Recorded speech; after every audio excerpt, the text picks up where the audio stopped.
Good evening, this is Raji Valdez, and my presentation will be about binge watching.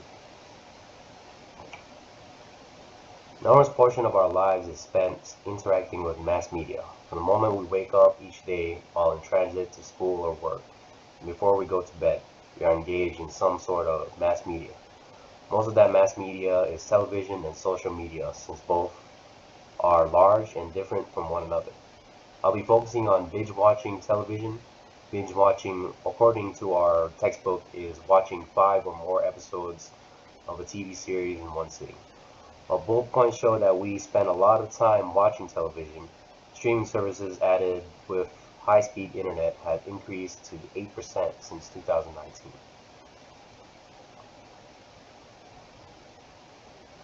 So when do people binge watch? So binge watchers from ages of 18 to 29. 76% stay up all night to do so. 51% will watch an entire new season of a show within 24 hours of its release. 45% cancel social plans to binge, and 42% will watch at work to finish a series. There are many examples of when people binge watch as seen on this slide. The highest percentage is when people stay up all night to binge watch. Personal example is when I had to quarantine at home due to being COVID positive. During my quarantine, I watched 6 seasons of the Netflix series Peaky Blinders. I would stay up until 2:30 a.m. to finish an entire season. Sometimes I would cover 2 seasons in one day. The duration of each episode was about 55 minutes each. Why do people binge watch? So, in this slide right here, I have drawn from Dan Ariely's fraud triangle. Now, the fraud triangle is mostly can be associated with business fraud and practices of stealing and etc. But there are a lot of factors in why people binge watch. As my argument is about binge watching being problematic and sometimes destructive, I will utilize the elements of the fraud triangle. While the fraud triangle is relatable to business ethics, I have used the fraud triangle to the social situation of binge watching.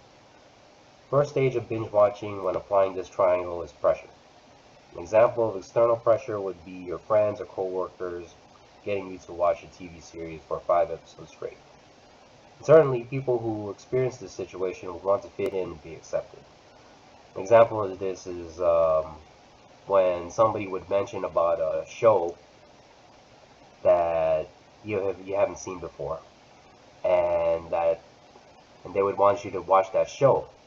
Now, internally, you would want to watch a show because you want to feel accepted at work or with your classmates. First stage of binge watching applies. Oh, I made my last. A personal example of mine is my wife getting me to watch the latest Korean drama series. Because I don't want to disappoint her internal pressure, I ended up watching the show with her. Next stage would be opportunity. There are many examples of opportunity, but example I will give is streaming services. Today, almost everyone has access to Netflix. Netflix sometimes releases their TV series in one whole season. In contrast to traditional television, where you would wait until the next week to watch the next episode. Kind of like when watching Game of Thrones and they don't release the whole season, they show an episode every week. The last stage is rationalization. This is where we justify why we would binge watch. In our previous slide, we mentioned that 76% of people binge watch late into the night. Now, why would people want to wait until late at night or watch it all way into the night? A personal example I have here is that I don't have to work the next day. Since I have no work the next day, I would tell myself that it is okay to finish the TV show I am watching until 2:30 a.m. since I don't have to clock in and go to work and I could just stay at home until one. Another example is prioritizing. I would say to myself that I have until July for a test that I am taking. This is a very important test. But since I've established that my test will be conducted in July, this was back in December of last year, I would tell myself that I have plenty of time, and instead of prioritizing my test, I would instead binge watch on TV. Now, how does binge watching affect someone? Binge watching in excess can lead to long-term health issues such as obesity and heart disease. A notable negative effect in binge watching is poor sleep hygiene. In early reports, many people have been compelled to watch just one more episode before going to bed. This is relatable to me in that on days when I am on a vacation, I would sometimes force myself to watch one more episode late into the night, regardless of the length of the episode. Sometimes I'd find myself up all the way up until past 3 a.m. just watching on television. Long-term health issues here as well as obesity and heart disease. Now, with obesity, it could be said that because you're binge watching and almost 11 hours of our day is spent on just watching or utilizing mass media, tend to forget about exercising. And sometimes you just need that 1 hour, but since that 1 hour is spent on watching television, we lose that exercise.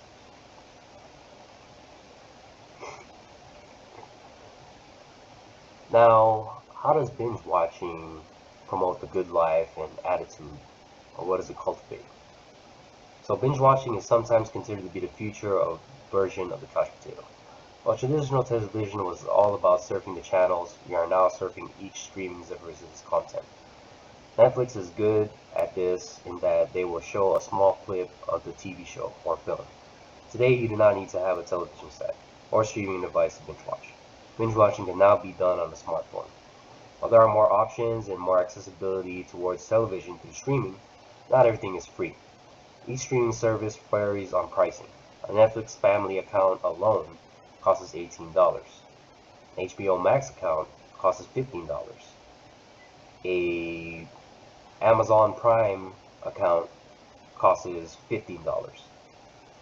Now, add all that up, for each streaming service, you could almost be at over $100 just paying for each individual streaming service. While middle-income families can afford this, some families can't afford all streaming services.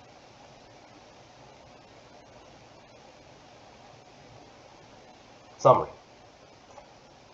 So, while binge watching, if left unchecked, can be destructive, it is important to know that binge watching is a passion when taken in moderation.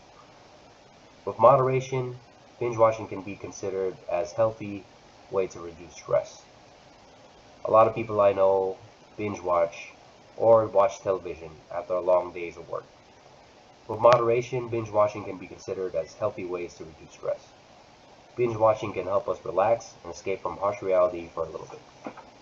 Most people have binge watched before, and it is considered a culture practice here in the United States. Everywhere you go, you'll probably have a conversation on what you did over the weekend, and half of the time somebody will say that they binge watched a television show that was really popular or something that they just missed out on. And again, I can't stress enough that moderation, like with many things, is good, as long as it's not too much. And that is my presentation. Hope you all enjoy. Have a good night.